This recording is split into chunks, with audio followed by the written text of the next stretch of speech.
Welcome to the Scoop World Order. Happy Thursday. We're almost to the weekend, folks. We've got a big update on what's going on in the recruiting realm for Ohio State. Some massive changes that are going on in this NIL world that are helping us dominate and also making us a little bit sharper than everybody else. We're going to get into that. Going to take your questions as well. As always, if you guys enjoy our content, please leave us a like, click subscribe, also click that little alert bell.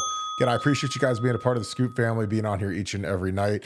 I love the comments on the video last night. I asked what was your favorite football movie.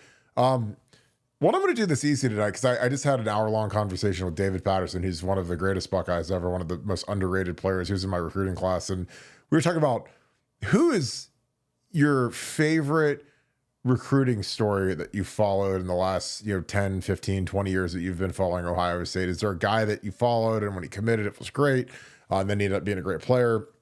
Obviously there's a lot of recency with Jeremiah Smith and some of these other kids, but we were going through the recruiting classes, and it was basically the player haters ball, because we were going through all the guys that we played with and we were saying either if he's good, if he's this or he's this, and it was pretty funny. We didn't have any disagreements, so it was great. Dave is one of the best, and I might get him on here a little bit. But got my main man at Nevada. Nevada, you've been in this business for 30 years.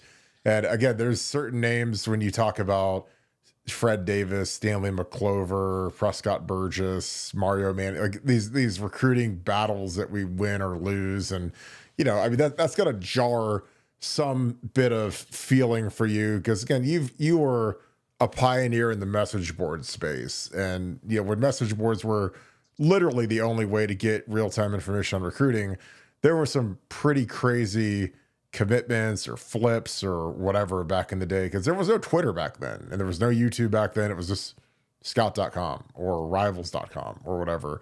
Are there any names that come to mind when you talk about some of the craziness that you've dealt with in recruiting? Well, we've talked about, the Terrelle Pryor one was the one for the ages. That was one that went on for 6 months before signing day, and then went on for after signing day, and there was so much misinformation flowing out there around that particular recruitment. And for me, it's going to be really hard to ever top that one because of the national interest in a player like that. I mean, even even recent big recruitments like JJ Smith and other ones, I'm telling you, they don't rank up there with Pryor. Pryor was just that was a different beast altogether. That was back when the All American game used to mean something. I remember the All American game used to be, completely meaningful and full of drama with guys committing and who are they hanging out with and what are they doing and that was kind of the glory days of recruiting and now recruiting is a little bit more mundane. You've got, recruiting. It's funny how the first five or six guys that you mentioned in your little recruiting trees are all guys that went elsewhere. Every single one of those are guys that we lost because those generally make for the best stories. The plot twists or the kids that turn their back on the home team or make commitments. Taj Boyd was a great one. Taj Boyd had called Tressel. Told him he was committed to Ohio State, told him that he wanted number 10, and which at the time sounded kind of unthinkable that they were going to give it to him, but they were going to give it to him, and wanted Ohio State to send guys down there to his commitment ceremony, and he did that to multiple schools. He told multiple schools to send coaches down there to see him, and then did the jerk around and went elsewhere. So that was one of my most infamous stories for sure. But Terrell Pryor is always that's the gold standard by which I think all recruiting stories will ever be judged by, in my personal opinion. Yeah, I mean, I had some great ones, because I had like Louis Rosario was one. He was in my class, and like we go to or we had our official visit the same weekend. It was like December 5th or 6th or 7th. It was like the first weekend of December. And I'm with Lewis and we hit it off and we're boys. And yeah, we're going to be playing next to each other, tackle tight end. This is going to be great, blah, blah, blah. And then, like, the Kellen Winslow game happens where Miami loses, but they feature him and he flips to Miami. And it was like, and again, this is pre Twitter, pre YouTube, pre message board. I mean, the message boards were the only real spot. And I remember one of my teachers was like, "Hey, did you know that your boy just flipped to Miami?" And I was like, "Who?" He's like, "Louis Irizarry." And I was like, "No way. Louis isn't flipping. We're buddies. We just talked." And sure as could be, he flipped to the U. And it was amazing because they literally just lost the national championship to Ohio State, and he's flipping to the losers because of what they did with Kellen. But he ends up flipping back to Ohio State and dramatic, and then he never really does anything at Ohio State. Gets kicked off the team after his first spring ball. But yeah, there was Fred Davis was a great one.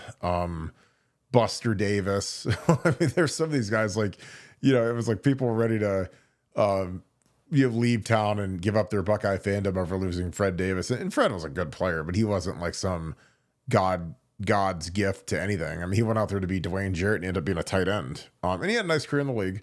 Was stuck around for a few years, but yeah, I love recruiting, and I love some of the stories, and it's a little different now with the infinite official visits and the cycle's so sped up, and kids are committing early. But Nevada, we've gotten, I mean, a lot of coaches are all on the road right now. They're trying to get these kids up to camp, trying to get them to official visits or get their eyeballs on the 2027s and 28s. And there's been some massive changes in the Woody Hayes in terms of recruiting. What are some of the things that you've heard recently that have been changing for Ohio State? Well, the big one, and this is a big one, is that you may have noticed, lately with guys, like Caden Dixon Wyatt and Chris Henry Jr., where they're making a big deal about shutting down their recruitment. They're sending out their little edits with the little lock box and the little lock and the Buckeyes on it and stuff like that. Well, Ohio State is basically asking if you're committed to Ohio State to not take other visits, and this is a change. This is a pretty significant change. And on the surface, when you hear it, yeah, I mean, it doesn't seem to be, unreasonable, although that hasn't been the case, in recent years. Guys are, committed, but they're still taking visits. And yeah, I mean, JJ Smith was committed and still took visits, but then recommitted and reiterated his commitment and things like that. Uh, but what this really speaks to is how Ohio State views themselves in the college football world, in the recruiting world, in that space. And they have a lot of confidence in their position. They have a lot of confidence in their position. They feel good about the story that they're telling to recruits across the country, and they feel good enough about themselves to be able to make a demand like this. So I I think for Ohio State, the calculus is pretty clear. When they make a commitment with a guy in the age of NIL, basically you're entering into basically a contractual relationship where you're committing money, you're allocating money out of your pseudo salary cap to these guys, and you need to know if that money's is going to be allocated that way, because you're giving it to one guy, taking it away from another. And while decommits can still happen, and while nothing's done until things are signed, and frankly, even then guys can leave. Ohio State's trying to firm these things up, and they're not afraid to walk away from guys that aren't willing to do that. And what they're basically saying to guys is, don't commit until you're really ready to commit. The money's going to be there, the guys will be there, whatever it is, but don't just make a commit. Don't tell us you're committed to Ohio State and then go off and take these other visits, while we're telling other guys no, while we're telling other guys we can't fund this, we can't fund that because we've allocated money your way. That really puts us in kind of a precarious situation. So um, this is a pretty profound change by Ohio State, but one born from they feel like they're in a position of strength. They feel like they're the pretty girl at the ball, and they can make demands of their suitors as such. And so when I heard that, I was like, wow, that's an organization that likes where they sit, in the college football universe, and the recruits are certainly taking notice of that. Yeah, and I think that it's a good policy, man, to, because if a kid wants to go, if you're still visiting schools when you're committed, like you're not really committed. So, I mean, but Ohio State, they've got a budget that they've got to adhere to. And, if they think we're going to lose you, then we're going to go offer your money to somewhere else. So again, To me, it's a way of locking in your deal, your NIL deal. You know, these kids all have certain amounts they're going to get paid when they get here. Some get cars, some get apartments. It's all great. But you know, Mark Pantoni's the master of coin now, and he's the guy that has to pull the purse strings. And he's been real accurate. I mean, there have been many guys that we've overpaid for. There's been guys that have taken way less to stay here. So that's good on Mark. It's good on Ryan because yeah, at the end of the day, someone's got to foot the bill, and I think that that's something that is exciting because you know we've been better than anybody in the transfer portal era and in the recruiting era. I mean, we've hit on an absurdly high number of kids, and then we've also backfilled our roster with kids like Justin Terry from West Virginia, some good depth players that maybe we passed on in the first cycle. But you know, the funny thing about recruiting now is like if a kid doesn't get his Ohio State offer out of high school and he goes to Purdue or somewhere and balls out like Max Clare did, then all of a sudden you're going to be you're going to be a candidate to get an offer, you know, after 2 years. You know, when you prove that you're an all Big Ten level player and you can get here and get paid and you get to go to your dream school and play in your dream offense and hopefully get launched into the National Football League. We've been on a tear recruiting wise. I mean, Caden Dixon-White, as of this moment, is scheduled to come on our podcast Sunday night. Again, that's pending anything popping up or, you know, again, but we've got a commitment from him to do our show. So I'm excited about that. He is one of my favorite recruits in this class, if not my most favorite kid. He's a monster and he's a really talented kid. His highlight reel is insane. So I'm excited to talk to him for a little bit, see what made him pick Ohio State. Obviously, it's going to be, you know, Brian Hartline, Zone 6, and what these guys do. But, you know, I think that with Caden Dixon-White, you know, coming here with Chris Henry, has a chance to be real special. And I think that he's going to be a kid you guys are going to love. And did a little prep with him last night, and I think you guys are going to love to get to know this kid. Nevada, again, you're a guy that is very familiar with that area of the world in terms of where you live and Mater Day. And, you know, your thoughts on us getting Chris Henry Jr. and Caden Dixon-White, because that's, you know, we had this kind of seal since Nikki Sualua on Mater Day, and all of a sudden we get their two best players to come here. What are your thoughts on that? Well, it's kind of crazy. I mean, and frankly, it doesn't even seem real. I mean, it's so good that it doesn't even seem real. So, when I heard that Chris Henry was going out there, and I knew Caden Dixon White was his teammate, and people were like, "Wow, we could get both those guys." You know, inside you're thinking, "Sure, sure, you're going to get both those guys to come to Ohio State." Um, so I like Ohio State is recruiting at such a high level right now for them to be able to pull this off because nobody plays better football than Mater Day. And Mater Day is saying the best pair of wide receivers they've ever had at the same time on the field is Caden Dixon White and Chris Henry. So to get both of them out of Southern California, out of Mater Day, into Columbus, I really don't have any words. You know, when I've been, I was stunned, not stunned when he committed because been hearing that it was going to be happening, but just stunned with the overall magnitude of it. I'm not sure people really have an idea of what a big pull this was. And um, for Ohio State, I mean, Brian Hartline is a wizard, and Ryan Day is a warlock, and they're getting the best quarterbacks, and the best quarterback, the wide receivers want to go where the best quarterbacks are. So look, it makes sense, but this was an incredible pull for Ryan Day and for Brian Hartline. And frankly, one I would have, if you said at the beginning of this whole commitment, you know, that we get both Chris Henry and Caden Dixon White out of Mater Day, I would have said maybe 1 out of 50 chance that that actually happens, but it happened. And I mean, simply amazing. Yeah, I agree. I mean, especially when you look at what, you know, USC is really trying to do. They're trying to get back and they're sending huge offers. So is Oregon. But at the end of the day, man, if you look at the receiver development from those two schools, it's been abysmal. That might be polite. And then you look at Brian's development, and you know, again, like the thing that's going to give Brian a little bit of jet fuel is the fact that, you know, guess who's up for an extension this year? Garrett Wilson and Chris Olave and JMO. And then you get, you know, the next year you've got Jackson. So it's like there's this mountain of great news that these guys have been first round picks. But, you know, when you're Garrett Wilson, I mean, Garrett's going to get 30 to 35 million a year guaranteed. You know, I mean, if Jamar Chase is getting 40, Garrett's going to get 30, probably 35. So, you know, I mean, Olave, you know, depending on his health, could get a huge deal. If he can be healthy this year. Obviously, he's had some major concussion issues, which has been tough. JMO could get a huge deal this year.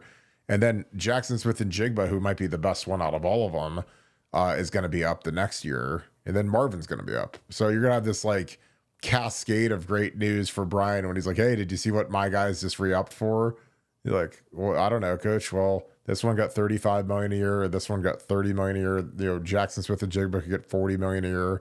Because Jackson might be the best receiver in the NFL at this point. I mean, he's really good. You know, he plays in Seattle. He doesn't play in New York. He doesn't play middle of the country, so people don't really hear him as much. But it's gonna be crazy. And again, that's gonna be more fuel for our offense. Nevada, as we get into, I always ask about the summer official visits. You know, we have a great Felix Ojo interview up that the Buckeye boys had done. They asked that we put it up on our channel so it gets a little bit more exposure. So make sure you guys tune into that. Felix Ojo's coming to town, baby. He's taking like 8 or 9 official visits, which is crazy. I think we have a puncher's chance. Nevada, like, any thoughts on Felix Ojo? Because again, I think that he's a really good player. We've watched his tape before. 8 official visits is kind of crazy to me, but you know, to each his own as a kid. But your thoughts on him? Because he's a kid that, you know, everyone's obsessed with these 5-star tackles, and he is a freak show of a tackle. Your thoughts? Well, let me give you just a basic statement. Today there was like a generic crystal ball put in on Felix Ojo of a 4 confidence for Texas.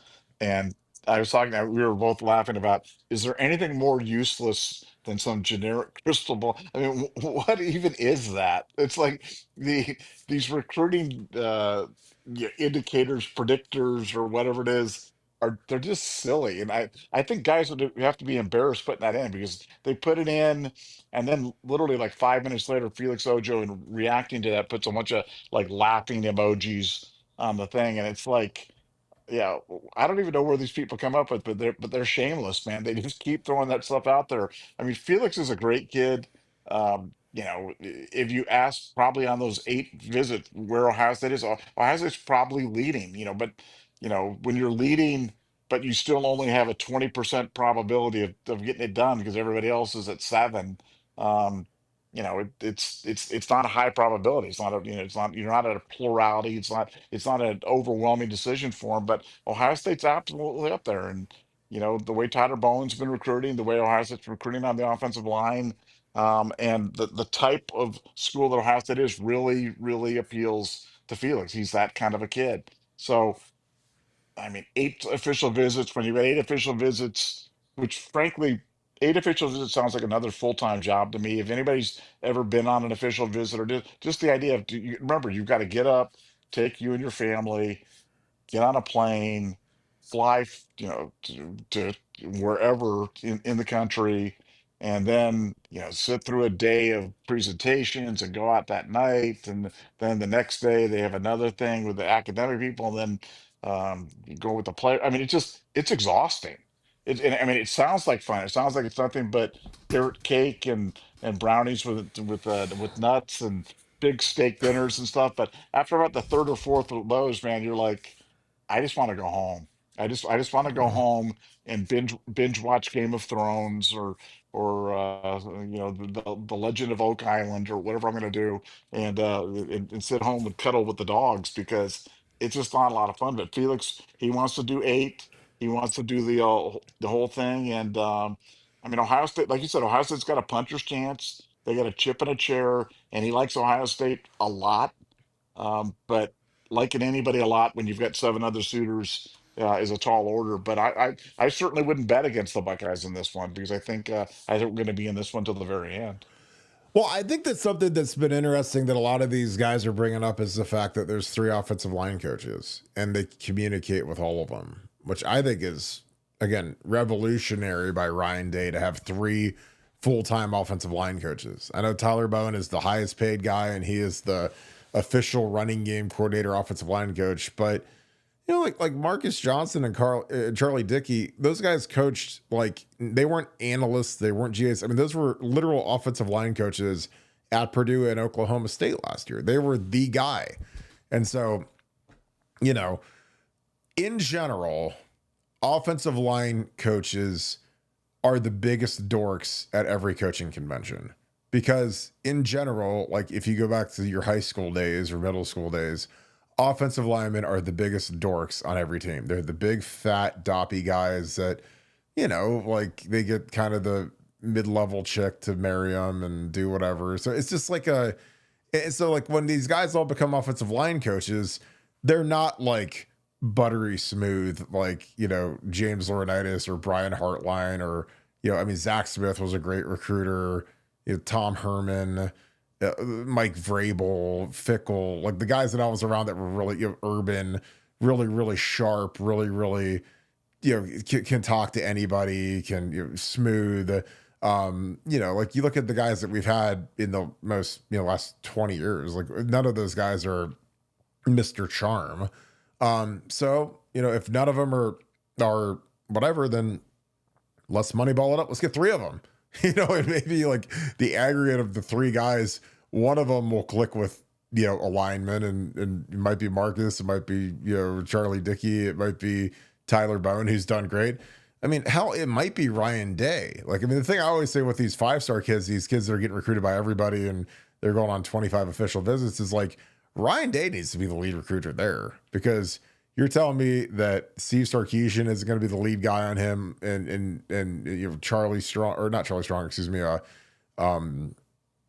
Why am I blanking on Kirby Smart? Like, when you're a 5-star kid, man, that head guy is going to be your lead guy. That's how it was with Urban. That's how it was with Tressel.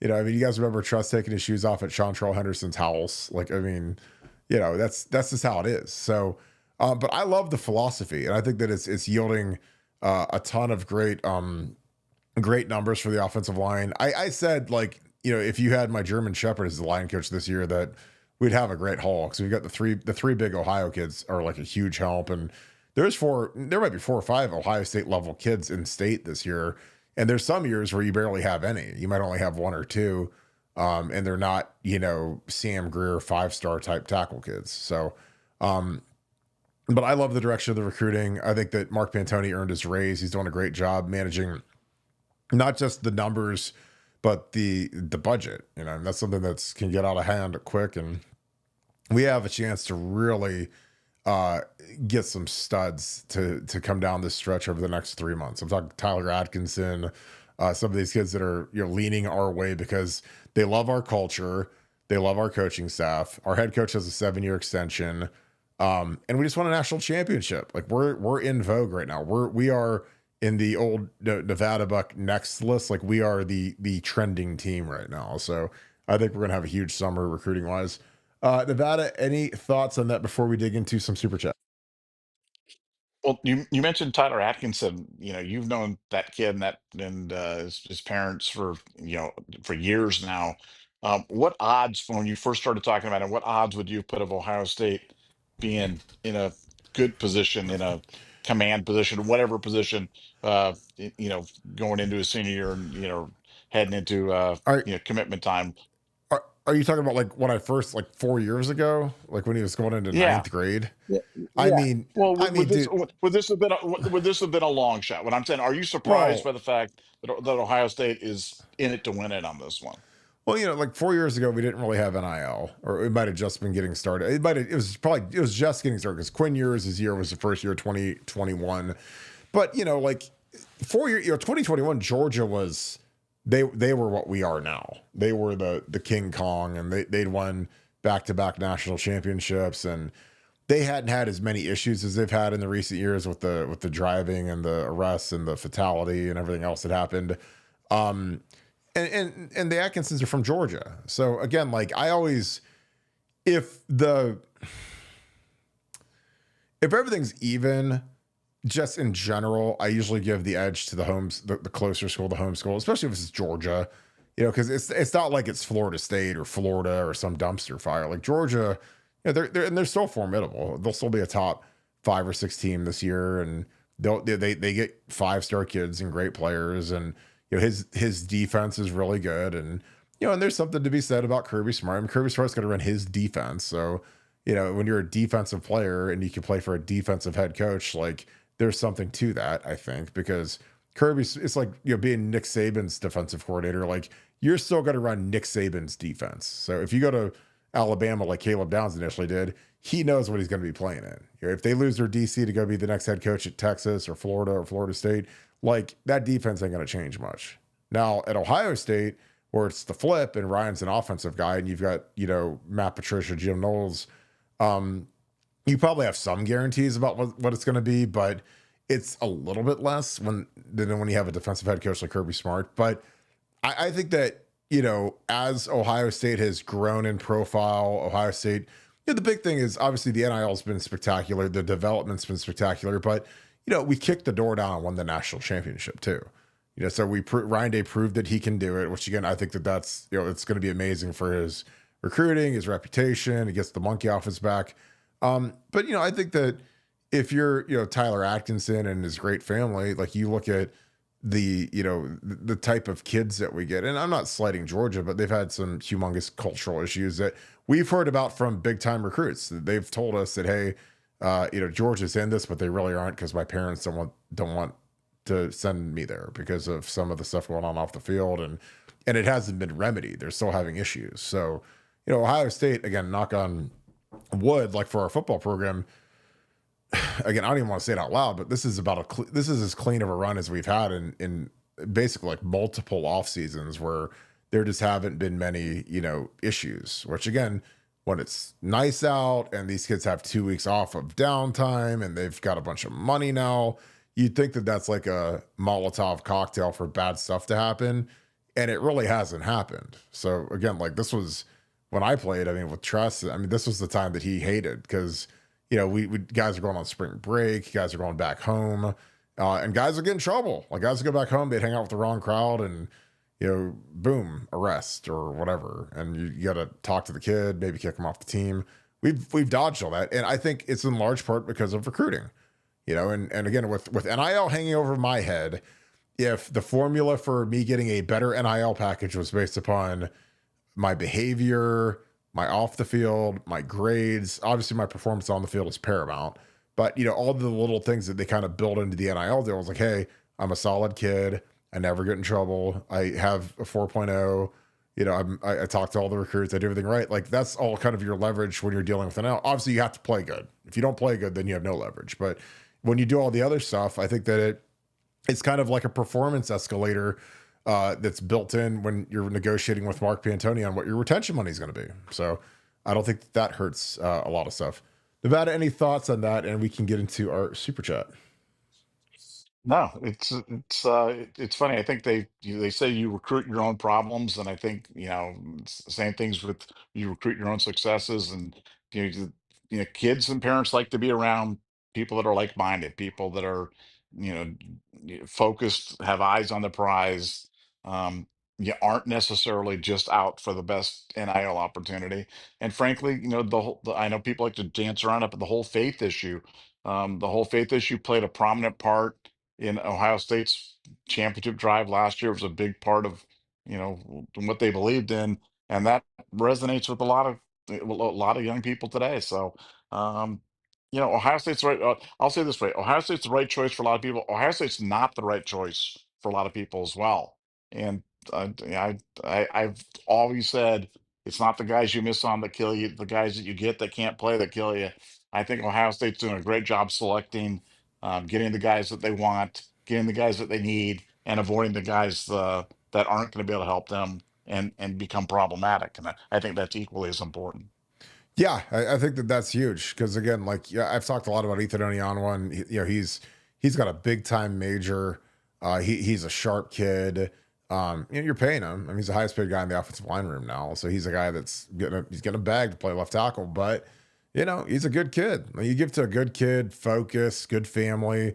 You're gonna have, I think, much fewer problems than if they don't have a lot of the other stuff like with the rails on it. So I love the direction of the team, the program. the recruiting now, it's just different. I mean, in terms of like the massive shift where it's like, I mean, we're swinging. I mean, we're picking up kids in like Mississippi. We have a commitment in Baton Rouge. I mean, it's insane. We're going to areas that we didn't even used to like drive through, and we're going down there and beating the home schools. I mean, if you would have said, Kirk, in your lifetime, do you think we'll ever get a superstar 5-star player from Baton Rouge, Louisiana in my lifetime? Pre-NIL, no way. They're going to be running that money through the church or doing whatever to get that kid paid. And same with Mississippi.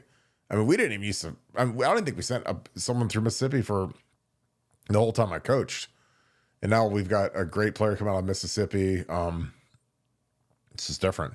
All right, Nevada, we got a super chat, and this is a good one. We can dare to dream. I already know the answer to this, but I'll ask you, Nevada. Dave Buckeye Lab, thanks for being an Ultra member. Thank you for the 10. Oh, God. Nevada, any chance the Team Up North hearings on 6-7 and 6-8 will be live streamed? Like it's the Diddy trial or something. Is there any chance for that, Nevada? No, I think that's not going to happen. But I wish it would. Oh, my I God. wish it would. Because I am telling you, the Michigan people are in a panic right now, and with Ono leaving, and with the new Phew. president coming in, he's trying to deal with all these messages. 'Cause what you have to remember, while we're talking about this and we're talking about the sanctions for the football team and everything else like that, you know, he's dealing not only with this and all the other attendant issues, but then the Weiss thing. I mean, the Weiss thing is going to be a potentially multi-billion-dollar settlement for them with the victims. So he's got to navigate that as well. So they're trying to get this thing adjudicated and done and behind them. And I think their biggest regret is that they didn't just take their medicine from the very beginning. Because if you really think about it, had they started the clock, done a 2-year bowl ban, got rid of it last year, they'd have a lot of it behind them. You know what I'm saying? They'd have a lot of it behind them. They could be kind of moving forward and kind of eyes forward, but now it's still looming over them. And I know he's not happy about that, but the die is cast. It's too late there's no negotiation. There's no negotiated settlement at this point in time. They're going to trial. So I wish it was, but we'll have people in the room, so we'll be able to give you a play-by-play, almost like you were watching a live stream. Yeah, it's going to be spectacular. And I think that, again, the Weiss thing, and again, I don't want to be misquoted by some of the morons on other message boards that try to misquote Nevada and I and say stuff that we never really said. Like that happens a lot now. But, if they really knew about all of this, which is what is alleged, again, they still got to go through their date, and they didn't notify people of the breach, that's billions of dollars in lawsuits. I mean, that's billions. Because again, with a privacy breach from a major university, you have to tell the people that can be affected immediately. That's the worst part about that stuff. That's why these guys spend so much money on cybersecurity and they lock all that stuff down because, like, I mean, if you're, again, we go back, it's probably been like 10 years since the Target thing where Target got compromised and they had to send a letter out to every person that had a credit card swipe at Target for the last 10 years or whatever. And so, they had to spend, $1 billion on postage stamps and envelopes and letters, not to mention attorneys. And they have to buy everybody LifeLock or whatever that service is that checks your credit and locks your credit reports. And it's, again, I got a background in risk analysis, and I did insurance for 15 years. So it's like, that was like cybercrime was terrifying because, you don't ever think it's going to be you, but when it is, it's like, if you're a company, you have to tell your biggest customers, hey, sorry, some hacker group got into my stuff and they have all of your records that you sent me. They've got your bank numbers, you wired me money to send you something. Like it's just terrifying. And it's embarrassing. Like the PR hit you take is terrible. So it'll be interesting to see what the Weiss stuff kicks up to be. Nevada, again, like the Ono taking off for Florida, it's not getting as much run as I think it should, but I mean, getting out of there just to dodge, this Weiss deal. I mean, I would run for the hills for that, let alone all the other stuff, because like it's going to be a PR nightmare. It's going to be a huge black eye. And I think that he's going to look like a total idiot when he was promoting Jim Harbaugh and he was saying bet and he was standing behind a guy who's a liar and a cheater and a thief at this point. Stealing wins from schools and whatnot. What are your thoughts on that? Because again, I don't think that this is getting enough run that the president just up and left and went to a place like the University of Florida. Well, yeah, I there was wide dissatisfaction with Ono, and Ono, you understand, Ono was part of the cadre that kind of wedded them to this narrative that Michigan did nothing wrong. And to go to your thing on the Weiss thing, the reason they haven't done notifications is Michigan has taken the position that they're not liable. That they somehow are shielded by some. I don't want to quote the chapter and verse because, as you said, people then will claim that we said something that we didn't say. But basically, they're saying even though it was a Michigan employee in a Michigan on a Michigan computer at Schembechler Hall, we're not liable for it because we have some sort of immunity to do this statute. So because of that, they're then wedded to the thing that they're not bound to notify anybody, because if you notify somebody, then you're kind of accepting the breach and the liability for the breach. So they've just kind of doubled down on this whole thing by adopting that story. And it's kind of like the whole thing with the NCAA. Their story to the NCAA from the very beginning has been, we did nothing wrong. We did nothing wrong. That this was this lone wolf, kind of like Weiss. Weiss is the lone wolf. Stallions is the lone wolf. He's doing stuff without anybody's knowledge. Nobody knew what was going on, and and even if what they did, it wasn't illegal because they used third parties and they're just more clever than everybody else. But that's what this new president's walked into. This new president's walked into this where he's kind of inherited these untenable positions, and he's going to be the one that's going to go down with the ship on this stuff because he's got to oversee while they're looking for a new president. He's got to navigate these waters of, wow, I mean, they literally have potential multi-billion-dollar liability on that. And for the football program, the damage of the football program of vacating the wins, potentially vacating the championship and a postseason ban going forward, that's incalculable as well. So he's that guy. I know he's a tough guy. I think he's a former got a military background, but he's walking into the firefight right now. And Ono's taken off, headed down to the University of Florida, and while you never say it's 100% because of the football, and I'm sure there are many, many, many factors that kind of initiated a decision like this, the football stuff was certainly part of it, and it's totally on brand with them because much like Harbaugh getting out of town and the whole staff getting out of town, now the president gets out of town. So either you believe that this was all just one amazing coincidence that all these guys just decided to like bolt at once, or this was really, really bad, and somebody's going to get left holding the bag. But hey, that day's coming up. That it's less than a month. We are less than 30 days away from the glorious hammer coming down on the head of Michigan. And yeah, I'm very excited. We'll be counting down the days from here. We'll have like a big countdown clock to the Michigan hammer falling.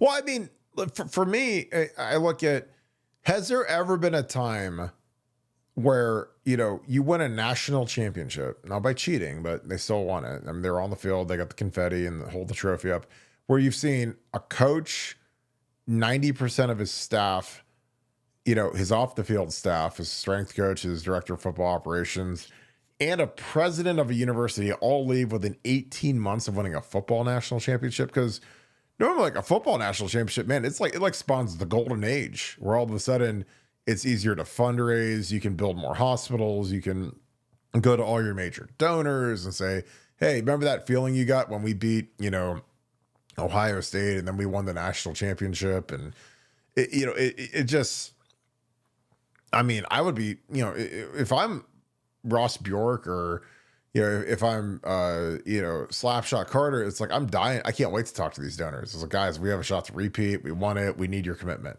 We need your money. We need you to donate for old Ohio State. But with Michigan, it's like the guys are just, they're running from this thing like it's a nuclear wasteland, like it's a nuclear hazard. So I don't know, man. I haven't seen anything like this. And I refuse to believe it's a coincidence. I don't think it's a coincidence all of a sudden an entire staff leaves. And on top of that, you lose your president. He didn't go to Harvard. He went to Florida. Let's be serious here. And I know Florida's a good school. People send me the rankings and stuff, but it ain't Michigan. It doesn't have the prestige of the University of Michigan. There's not people on Wall Street that, and again, I know that Ivy League is paramount, and then there's a step right below Ivy League, and then Michigan's like that next step. But like people aren't like searching out Florida graduates for, jobs at, the big PE firms. Like it's usually Ivy League, Michigan, whatever. So I don't know. You can send me all the ratings you want, but I know the people I talk to that run those places, and there's certain prestige levels that they need to have before you can apply there. Nevada, I don't think we got anything else. This is a pretty clean show. Some recruiting stuff. Any final thoughts? We can wrap this thing up. We got some games getting ready to kick off or start up. Yeah, no, just look, it's a great time. We talk about it all the time about how our goal on the show is to educate you guys as Ohio State fans.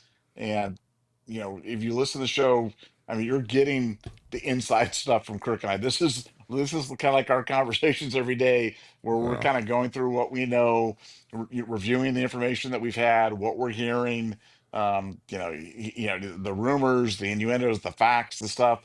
So, we hope that you guys enjoy listening to this, becoming a little bit more knowledgeable Ohio State fan. But if you really want to complete the fandom experience, join BuckeyeScoop.com. It really rounds out everything else because we can break stuff there first, discuss stuff there, with thousands of people that are like-minded, and if you need help with you know a contract or who's a roofing company or it's just an unbelievable community to be part of as well. So if you want to complement your podcast experience, join BuckeyeScoop.com because that's really a great place to hang out as well. We have an incredible community. We had, it's so funny because I herniated a disc the other day and I got some meds for it. It's killing me right now. But, we had Bill Greene had a real bad back issue. We had a member of the Scoop who owns a great chiropractor shop up in Youngstown reach out to bank and fix his back. It's like one of those weird things where you look at who's on here. And sometimes like you just look at a screen name and you don't realize who's behind the screen name until you meet them. But there are some very successful, powerful people on BuckeyeScoop.com. And again, there's just great people to hang out with, talk to, meet at the meetups, meet at the golf outing. Again, the golf outing on July 31st is one of the greatest days of the year. And if you're a member of BuckeyeScoop.com, you can come play in it. We ask for a donation to a charity that we pick every year, but it's reasonable, but it's a great day. And we have 50 to 100 Scoop members show up and hit the little white ball and have a good time. And it's always a blast. So, again, we'd love for you guys to join our message board because it is, it's fun, man. It is a fun experience. It's very clean, family friendly. We don't put up with trolls or idiots. So they get sent to the lesser message boards that have less population and they need every dollar. We don't. We'd rather just have a great crew and a great experience, which is what we strive for. It's what we have. So with that being said, as always, if you guys, apologize. I went right to my Spiro thing. Apologize. If you guys enjoy our content, please leave us a like, click subscribe. Also click that little alert bell. Our shop is still open as well. Repthescoop.com. About 5 or 6 days left in that. It'll close on the 21st and then they will print the gear and ship it out to you guys. So again, I appreciate you guys that have been buying the gear. It is sharp. I can't wait to check out my new hoodies. They're absolutely fire. Cannot wait. So again, thank you guys for being a part of this. And let me know, I want to hear in the comments, who is the recruitment you remember the most, that was the craziest? You're excited when we got him, you're angry when we lost him. Whatever emotion you guys want to play with, put that in the comments below. Again, I appreciate you guys. Thank you to all of our military members. Thank you to our first responders, our police officers for keeping us safe, firefighters, paramedics, all of you guys. Thank you guys for all that you guys do. With that being said, thank you so much, Buckeye Nation. Thank you, Scoop family. We'll see you guys tomorrow. You guys have a great rest of your night. Go Bucks.